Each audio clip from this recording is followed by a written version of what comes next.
isiwe sababu ya kukudharau. Nyumba ya kupanga isiwe sababu ya kukudharau.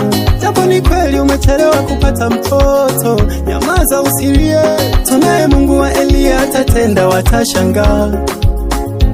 Tunaye Mungu wa Daudi atatenda, watashangaa. Tulia uweponi mwa Mungu, tulia uweponi mwa Mungu wako. Tembea kwa imani ukijidai upo Mungu wako. Adui zako atawafanya kuwa rafiki zako, na waliokudharau atawaweka wafanya kazi kwako.